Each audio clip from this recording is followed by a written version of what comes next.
real estate is not traded on a screen. Yeah. It's inherently illiquid. It takes months, even years to sell it. So a quick recap, what's happened. Obviously, we had Russia's invasion of Ukraine, interest rate hike, inevitably risk-free rates gone up. Yeah. So returns required from property accordingly go up. And what that means is sellers are clinging to their backward-looking valuations, which are based on, previous transactions. Buyers want to pay a new price that reflects where the risk-free rate is. So a huge, big bid-ask spread opens up, no deals. Valuations are based on transactional evidence, so they're very, very slow to adjust.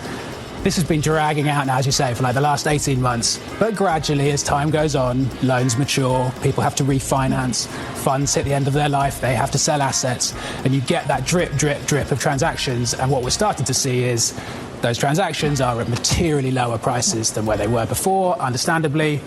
And eventually, banks have to acknowledge what that means is there's going to be some impairment in their real estate loan book. So that's where we are now. Banks are starting to provision for expected losses. Setor imobiliário comercial derretendo. No Terraço Cast de número 415. A vinheta inicial é trecho do vídeo de nome Commercial Real Estate Delayed Shakeout in US Market, disponível no canal do YouTube da Bloomberg Television.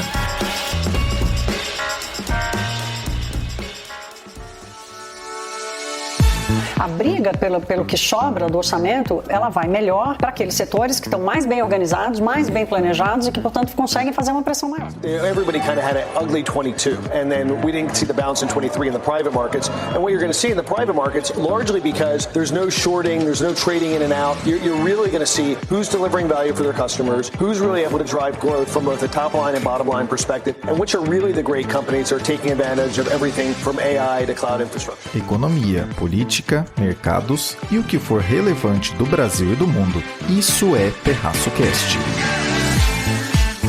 Fala pessoal, tudo bem?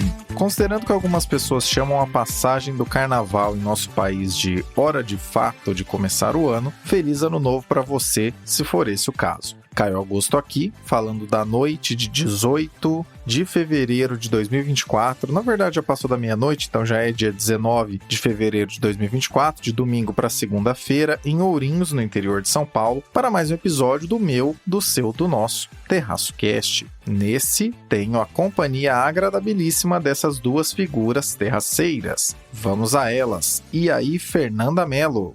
Olá, meus amigos do Terraço Cast, bem-vindos ao início do ano pós-carnaval. E aí, bora para mais um episódio? Abrindo os trabalhos nesse 2024 que, para alguns, só começou. Fala, Renata Couto. Alô, terraceiros! Oi, Caio! Oi, Fernanda! Espero que todos tenham passado aí bem de carnaval, né? Agora a gente pode falar finalmente, feliz ano novo. O ano já tá começando finalmente e eu, como sempre, Renata, trazendo da Califórnia o boletim internacional para vocês. E essa semana o Caio pediu para eu comentar um pouquinho de política americana. A gente vai falar de eleições hoje aqui no boletim internacional. Lado bom é que temos ano novo 2 vezes aqui neste glorioso podcast. Time em campo, vamos ao 4-1-5. Fernanda, embora tenha saído do radar, pelo menos por enquanto, a ideia de um hard landing, alguns setores estão passando por descontos consideráveis. Um desses setores é o imobiliário, especificamente no tocante a escritórios, lá nos Estados Unidos, mas também em outros lugares do mundo. O que está acontecendo?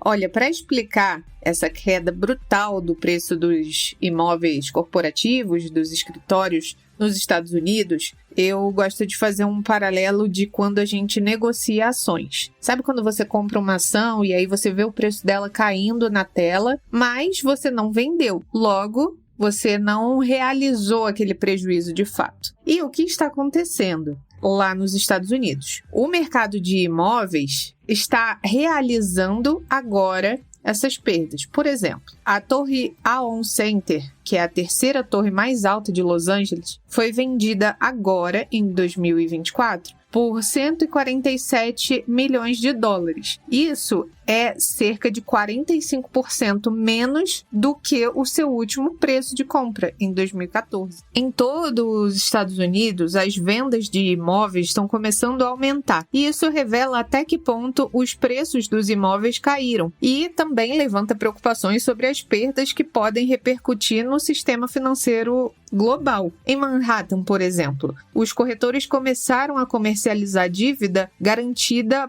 por edifícios corporativos, de escritórios. Foi percebido um desconto, uma perda de valor desses imóveis de até 50%. É um ponto de inflexão para o mercado, porque o Fed colocou fim ao ritmo de crescimento das taxas de juros lá nos Estados Unidos, e isso proporciona um pouco mais de clareza, com os últimos dados de inflação a gente tem uma projeção de que o próximo anúncio de queda de juros deve vir a acontecer em junho, mas se a gente colocar isso em perspectiva, na última década, os Estados Unidos estavam numa realidade de taxas muito baixas, ou como o Caio gosta de chamar, a era do dinheiro grátis. E os investidores globais se amontoaram em escritórios, em edifícios comerciais, como uma alternativa considerada muito segura. As cidades americanas mais conhecidas, tipo Los Angeles, Nova York, contam com valores de escritórios muito altos, o que ajuda a encher os cofres de impostos sobre essas propriedades. E os credores, especialmente os bancos regionais dos Estados Unidos, estão sobrecarregados de empréstimos para edifícios que agora valem um terço, uma fração do que era o preço original desses imóveis. Eventualmente, eles não vão ter escolha a não ser lidar com esse buraco negro nos balanços e sabe-se lá quais vão ser os desdobramentos sobre isso. Alguns proprietários têm pouca escolha, vão precisar vender esses imóveis quando a dívida vencer, mas a magnitude dessa crise ainda está em debate. A secretária do Tesouro, Janet Yellen, disse que as perdas do setor imobiliário comercial são uma preocupação, sim, mas é uma situação administrável. E o Powell também, o presidente do Fed, disse que estão previstas perdas de até $1 trilhão em escritórios. As pessoas estão comparando essa situação com os 5 estágios do luto, as fases da pandemia. Então, as fases do luto, negação, a raiva, a barganha e a depressão. Em 2024 é como se a gente estivesse na 5ª fase do luto da pandemia. E agora as pessoas estão aceitando. Durante anos, os credores utilizaram a chamada estratégia de estender e fingir, que seria basicamente o prolongamento dos prazos das dívidas, a rolagem da dívida. Mas, apesar disso ter funcionado muito bem durante a pandemia, quando esses credores enfrentaram o pagamento dos empréstimos inadimplentes, à medida que os escritórios, as lojas e os hotéis se esvaziavam, por conta do lockdown, não fazia sentido fazer cortes gigantescos nos empréstimos, então eles rolavam a dívida. E agora, infelizmente para eles, a crise deu lugar a uma inflação alta e, eventualmente, a uma série de subidas das taxas de juros, e aí agora numa situação mais estagnada, num patamar alto de taxa de juros. Esse problema agrava no setor de escritórios, porque as pessoas ainda estão em trabalho remoto, não voltou completamente a vida de 5 dias por semana no escritório. A queda dos valores dos Estados Unidos está sendo sentida no mundo todo, porque são ativos globais, são investimentos globais. Os escritórios eram vistos como uma aposta super segura, apoiadas por ativos de alta qualidade. Era uma renda passiva de longo prazo, uma renda crescente, segura e confiável. Por conta disso, surgiram focos de angústia sobre esse assunto, não só nos Estados Unidos, na Alemanha também, no Japão. À medida que mais empréstimos se aproximam do vencimento e os investidores desvalorizam as propriedades ou vão embora, os credores no mundo inteiro vão ter que acumular mais reservas para lidar com essas possíveis perdas. Quando as pessoas devolvem a chave, ou esvaziam o imóvel, não acaba aí, A dívida também fica enormemente prejudicada. E aí, há quem diga que o valor do imóvel se aproxima ao valor do terreno. E sabe-se lá se as pessoas vão começar a demolir as coisas, porque, o imóvel em si está no mesmo valor do terreno. É tipo a versão queimar café dos americanos. Uma fala que me chamou a atenção algumas semanas atrás foi dita no Manhattan Connection, que agora, nessa atual temporada, está nos nossos parceiros da BMC. Possivelmente, o maior equívoco de nós economistas quando o assunto é o aguardar de uma crise nos Estados Unidos é pensar que tudo se daria como vimos ocorrer em 2008 e no auge da pandemia, uma porrada unilateral de todos os mercados ao mesmo tempo em direção ao solo. O que vemos hoje, nos últimos anos, na verdade, são mercados em tempos diferentes apresentando resultados muito ruins. Em 2022 foi o setor de empresas tech com queda relevante. Em 2023 foram ações mais ligadas ao e-commerce e em 2024 a grande porrada para baixo vem do setor imobiliário. Quando você pensa em empréstimos e colaterais, que são as garantias utilizadas em empréstimos, o ciclo de renovação de dívidas continua sem problemas, caso os ativos utilizados como garantias consigam manter o seu valor, mas a coisa fica bem mais amarga quando esse valor cai. Ou, em termos mais diretos, centenas de milhares de metros quadrados de escritórios ocupados e com renda de aluguel trazem um certo valor aos imóveis que ocupam. Mas quando essa utilização cai, seja por trabalho em home office, diminuição de utilização pelas empresas, ou até mesmo por quem, nesse caminho de alta de juros, quebrou e ficou pelo caminho. Quando essa utilização cai, o valor da garantia, que é aquele imóvel, também cai. E no limiar, se essa garantia precisar ser executada, ficará ainda mais evidente o quanto de queda ocorreu nos preços. É claro que são coisas diferentes. São classes de ativos bem distintas, mas isso lembra um pouco o que acontece com a marcação a mercado de títulos de dívida que estão nos balanços de diversos bancos americanos. A necessidade de vender títulos para fazer caixa mostrou uma perda tão grande que culminou, apenas para trazer um grande exemplo, na quebra do Silicon Valley Bank. E, embora não tenha gerado tantas manchetes, vários outros bancos regionais nos Estados Unidos quebraram e ainda quebram desde então por motivos análogos a esse. Um problema dessa magnitude ainda vai dar bastante trabalho, mas tenha em mente desde já. Talvez tenha aí uma certa semente de origem do movimento, abre aspas, vocês precisam voltar ao escritório pelo menos um pouquinho, chega de home office, fecha aspas, de uma cacetada de empresas no mundo todo.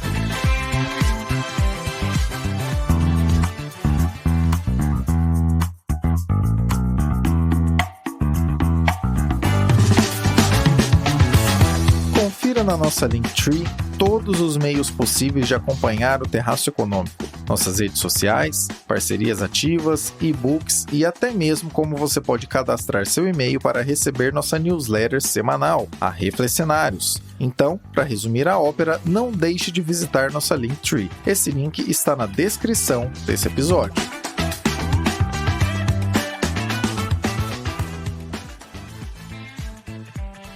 Renata, traga para nós o Boletim Internacional. Por que apenas 5 estados podem definir a eleição presidencial americana em 2024? E qual o fator primordial para que essa definição ocorra? Então, o assunto que a gente vai falar hoje, né, como eu falei, é eleições americanas, e o Caio trouxe para mim um artigo muito interessante, uma pesquisa que foi feita pela Bloomberg, que pode aí mudar, ou enfim, dar uma apimentada, vamos ver o que vai acontecer nas eleições aqui nos Estados Unidos, que, como vocês sabem, acontecem aí no final do ano, né, novembro. Então, o que acontece? Como vocês sabem, a eleição nos Estados Unidos, ela é diferente de como acontece no Brasil, porque ela é decidida pelo colégio eleitoral. Então, é como se fosse uma forma de eleição indireta. É claro que as pessoas votam, mas elas votam e depois esses votos vão para o colégio eleitoral e é o colégio eleitoral que decide. Então, como é que funciona isso? Para quem não sabe, para quem sabe, passa essa parte rapidinho, mas cada estado nos Estados Unidos, né, ele tem um número de eleitores ou de delegados no colégio eleitoral, que isso depende em função do tamanho da população do estado. Então, vamos pensar, o estado mais populoso, que aqui é a Califórnia, onde eu moro, tem um número maior de deputados, né, de delegados que vão votar nesse colégio eleitoral, e os estados menos populosos têm menos. E aí isso é mais ou menos proporcional. Claro que, como a gente sabe, né, que nem funciona no Brasil, né, em questão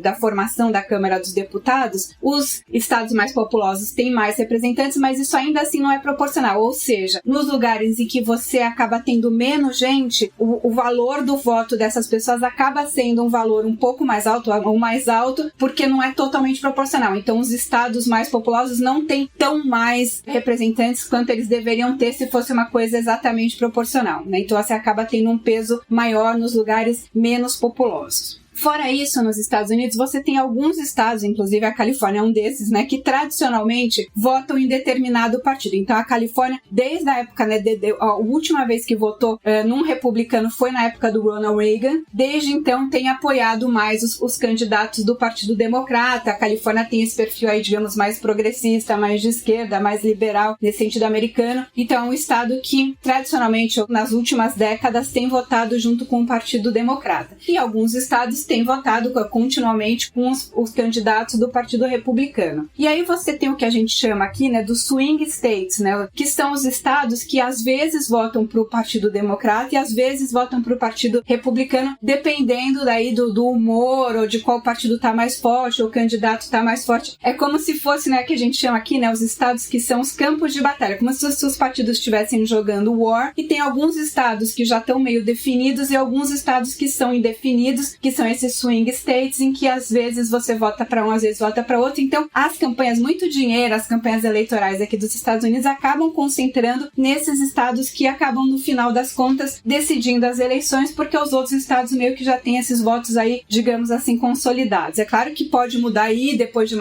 várias décadas, né? Não é uma coisa 100% cristalizada, mas tem uns estados que estão aí mais indefinidos. Essa pesquisa da Bloomberg, então, qual que é o tema da pesquisa? Ela pesquisou nesses 7 estados que são considerados esses estados indefinidos. Então, quais são esses estados? A Geórgia, o Arizona, Michigan, Nevada, Carolina do Norte, Pensilvânia e Wisconsin. Então, ela fez essa pesquisa nesses estados para saber como é que está a popularidade do Donald Trump com relação a essa questão dele de estar sendo aí indiciado, ele está sendo acusado. O Trump tem a acusação de 91 crimes que estão divididos aí em 4 indiciamentos. Então, são vários processos contra ele. Tem processo para tudo quanto é gosto. Tem processo de evasão de imposto, tem processo aquele de ele ter dado dinheiro de campanha para aquela atriz pornô e depois ter mentido, dizer que não dá. Tem processo dele ter induzido, né, instigado a inspiração, aquele golpe, né, o 6 de janeiro, a invasão que teve no Capitólio. Então tem processo contra isso. Tem processo dele ter interferido na eleição da Geórgia. E tem aquela questão também de ter escondido documentos classificados lá no resort dele na Flórida. Enfim, o que não falta é crime, então ele está sendo indiciado por uma série de crimes, em alguns indiciamentos que são aí grupos desses crimes. E ele pode ou não ser condenado. A questão é que dificilmente, mesmo condenado, mesmo que ele for preso, ele deve continuar elegível, porque aqui, né, não tem essa questão que nem tem no Brasil de que, se for condenado em segunda instância, a lei da ficha limpa, não tem isso nos Estados Unidos. Então, teoricamente, ele pode continuar sendo candidato indicado pelo Partido do Republicano, mesmo que ele for condenado, mesmo que ele esteja preso, que não deve acontecer, mas enfim, tô falando mais em teoria aqui como isso aconteceria. Então, ele pode, tem toda aquela questão, né, que a gente até já comentou aqui, do nome dele não aparecer na cédula de alguns estados. Então, alguns estados, por ele estar sendo indiciado, até se ele for condenado, podem tentar tirar o nome dele da urna. Também não acho que isso vai acontecer, porque afinal das contas isso vai ser discutido pela Suprema Corte aqui dos Estados Unidos, onde o Trump tem a maioria. Mas mesmo que isso aconteça, provavelmente se o nome dele também tirado da cédula é desses estados que são mais consolidados aí no Partido Democrata, então nem isso também não faria muita diferença. E o que tem acontecido é que até agora, né, esse indiciamento do Trump, ele tem até ajudado a campanha do Trump, porque ele se coloca no papel ali de vítima, no papel de estar sendo perseguido. Isso tem ajudado ele nas eleições primárias dos Estados Unidos, inclusive ele tem ganhado, né, o Ron DeSantis, que é o governador da Flórida, até desistiu já pode concorrer. A Nikki Haley continua ali na disputa, mas se ela perder a próxima primária, que é no estado dela, na Carolina do Norte, talvez ela desista também. Então, apesar de que ele tem utilizado esses indiciamentos até para ficar mais forte nas eleições primárias dos republicanos, o que essa pesquisa da Bloomberg vem mostrar, isso é a novidade que eu venho contar para vocês essa semana, é que os eleitores desses estados indefinidos têm dito em pesquisa que não devem votar no Trump se ele for condenado e muito menos se ele for preso. Então, essa pesquisa da Bloomberg mostra que 23%, ou 1 em cada 5, ou 1 em cada 4 ou 5 eleitores do Donald Trump, dizem que não vão votar nele, não vão retirar o suporte que colocam para ele se ele for condenado e se ele for preso. Mais ainda, aumenta ainda mais esse número de eleitores. E como a gente está falando, né, desses estados que vão definir a eleição, o Trump perdendo esse apoio nesses estados que são importantes, porque o que acontece? Nessa é a questão, né? Toda essa retórica do Trump, que ele está sendo perseguido, que ele está sendo injustiçado e tudo mais, se vitimizando, isso acaba criando, nos estados que ele tem uma grande maioria, né, esse pessoal mais radicalizado fica cada vez mais a favor dele. Só que, por outro lado, as pessoas que estão meio indecisas, meio indefinidas, que é quem decide a eleição, já não estão pensando tanto assim, né? Já estão pensando, olha, se ele for realmente condenado, se ele for preso, significa que, de fato, né, essas pessoas mais indecisas, elas são menos radicalizadas, elas acreditam aí mais no sistema da justiça, mais no sistema em geral, né, e tendem a tirar esse apoio e os votos para o Donald Trump. Então essa é uma questão importante, quer dizer, apesar de que ele tem conseguido, com esses indiciamentos, aumentar a força dele nas eleições primárias, tem até conseguido arrecadar mais dinheiro, né? Porque ele se coloca como vítima e tal. Então ele está conseguindo aumentar a arrecadação para a campanha dele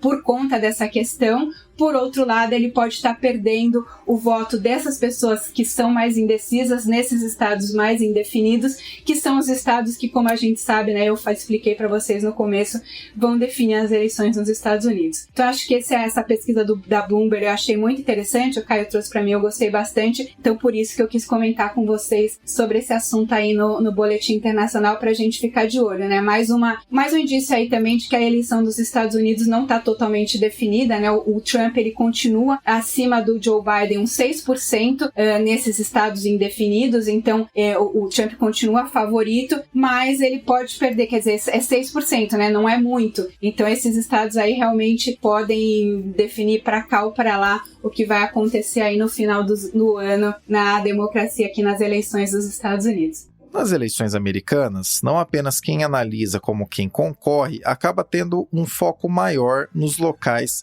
que podem de fato fazer alguma diferença para o resultado final. Como a coisa lá é no ritmo The Winner Takes It All a cada estado, né, e não a soma de votos no agregado do país todo, como por exemplo a gente tem aqui no Brasil, os tais swing states são os que mais fazem diferença. E o que essa pesquisa traz de novidade é que o humor dos eleitores nesses swing states, em 2024, tem tudo a ver com o que ocorrer com a situação judicial de Trump entre o presente momento e a hora de depositar o voto na urna. Se por um lado Trump poderá concorrer normalmente nesse ano, por não haver norma nos Estados Unidos que impeça a participação dele no pleito, mesmo se ele tiver sido condenado por alguns dos crimes que correm na justiça contra ele nesse exato momento, o grande pulo do gato é observar como essas eventuais condenações poderão mudar o comportamento de eleitores nesses swing states. E segundo esse levantamento da Bloomberg, condenações, para além de indiciamentos, podem fazer com que esses eleitores deixem de votar nele. E isso certamente poderá fazer diferença na eleição presidencial. Então, guarde essa informação. Conforme as eleições presidenciais americanas vão se aproximando, 5 estados poderão definir o pleito eleitoral no Tio Sam. Caso ocorra, você poderá dizer daqui a vários meses que você ouviu sobre isso aqui primeiro.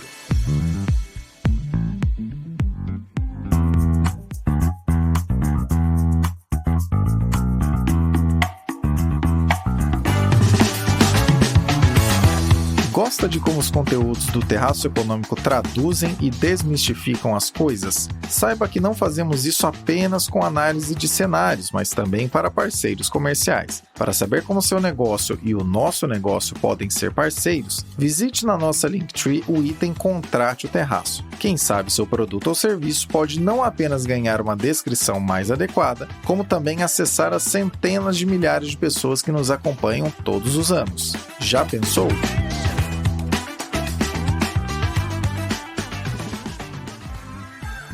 Fernanda, aparentemente El Niño irá passar o bastão para Laninha em breve. O que pode significar esse fenômeno climático? O que podemos esperar? E por falar de café e produção agrícola, preciso comentar com vocês sobre as chances de um Laninha esse ano. Essas chances estão aumentando e isso amplia o risco de furacões no Atlântico e de seca na Califórnia, na América do Sul. A Agência Meteorológica dos Estados Unidos disse que existe uma chance de 55% de que o Laninha, que é o resfriamento do Pacífico, ocorra entre junho e agosto, à medida que o Super El Niño, que atualmente agita o clima no mundo inteiro, venha a desaparecer. O Laninha ameaça desencadear furacões muito poderosos porque ele reduz o cisalhamento. O que é isso? É uma ruptura na Terra por conta do deslocamento das placas tectônicas em sentidos opostos. Os ventos que sopram em diferentes intensidades e diferentes direções em altitudes variadas. Também pode desviar a chuva do oeste dos Estados Unidos e das regiões de cultivo da Argentina e do Brasil, provocando secas. Embora 60% dos fortes El Niños tenham sido seguidos de Laninhas, ninguém deveria apostar nessa mudança.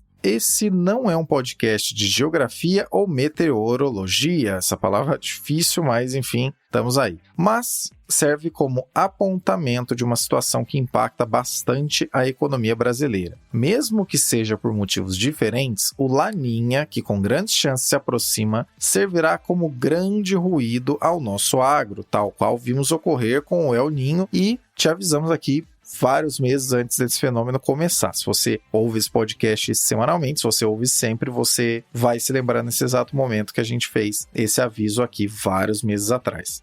E isso deve trazer más notícias para o setor mais produtivo da nossa economia e, consequentemente, impactos negativos para a produção agrícola, para o que esse setor representa em relação ao PIB e, é claro, para os preços dos itens alimentícios na inflação. A safra atual está sendo colhida nesse momento e o que quem está no campo encontra começa a confirmar cenários bastante negativos, até mais negativos do que entidades que acompanham a produção agrícola como a Conab aqui no Brasil e a USDA nos Estados Unidos previam. O que faz esse assunto aparecer aqui no Terraço Cast é a triste lembrança de que esses resultados negativos, no que depender do clima, podem ser mais esticados do que todos nós gostaríamos. Esse episódio é dedicado à memória de Abílio Diniz, lendário empreendedor brasileiro que faleceu aos 87 anos de idade, poucas horas antes dessa ancoragem ser realizada. Uma recomendação: procure o programa Caminhos, da CNN, tá? Inteiro no YouTube, todas as entrevistas estão lá. Nesse programa ele gravou memoráveis entrevistas com grandes líderes do mundo empresarial e político. Além de discussões em elevado nível, ele deixava sempre ao final alguma mensagem bastante direta a quem estava assistindo. Deixamos aqui, para exemplificação, a mensagem por ele apresentada ao final do programa, no qual ele entrevistou Fernando Haddad, que foi ao ar em 18 de maio de 2023. E aí eu pergunto sempre para vocês que estão nos ouvindo, estão conosco, nós temos que olhar para esse país, temos que olhar para o Brasil. Nós temos o direito de esperar, de pedir tudo aquilo que nós quisermos que o país, que o governo, que o Estado faça por nós. Mas nós temos que pensar sempre também, o que eu posso fazer pelo nosso país? Qual é o meu papel?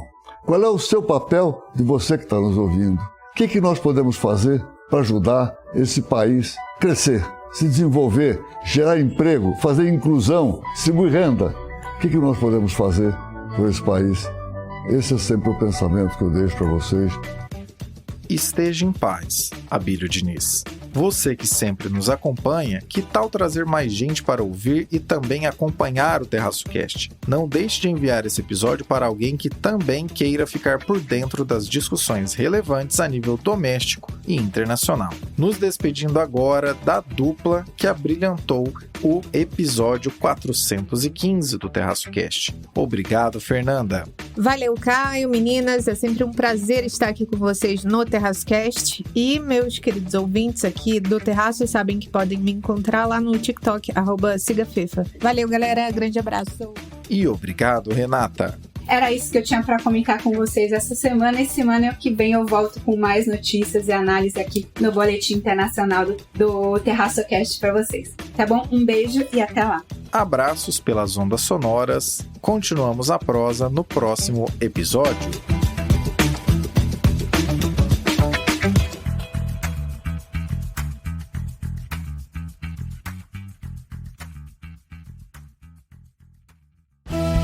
Este episódio foi editado por Atelas, soluções em áudio para podcasts. Encontre a Atelas nas redes sociais. É só buscar por @AtelasEdição.